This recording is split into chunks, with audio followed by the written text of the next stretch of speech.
Need and want. What's the difference? What is up, YouTube? It's your boy Joshua from Motion Media 7, and today in this video we are going to discuss something really important. I know lots of you want to practice English and some others just need documents to lean on. So today we are going to make the difference between need and want. But before we even continue, if you are new to this channel, please consider subscribing and share the video to your friends, and don't forget to drop a like after you're done watching this video. Okay? That's a better way to help me create new content for you and so other people can benefit them too.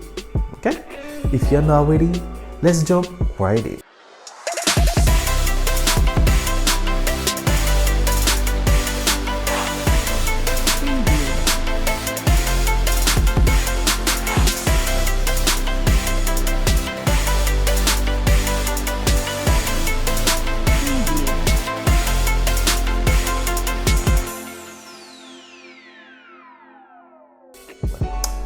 I have to say that I am going to go slow today so you can understand. Since this video is really short, I am going to go slow so you can understand the way we use need and want in English.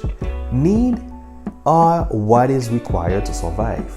That means you cannot live without them, like food, water, or you can say clothes and shelter or place to live. This is what we call in English a necessity. That means if you don't have them, you would die. Or if you don't eat, for example, you would die. If you don't drink water, you would die. We call them a necessity. And the same goes for other things. These are basic necessities, and like clothes and shelter, they are basic necessities, but they never change over time. So you can say, I need a glass of water, okay? This is a way to use need. However, want are things that we would like to have, but we can live without them. We call them in English desire. It makes you feel comfortable, but this is not a requirement for living. As an example, you can say pizza, you can say PlayStation if you have one, you can say camera. So you can say in English, I want to eat pizza. So this is a way to use need and want. Remember, one is necessity and the other one is a requirement or a desire.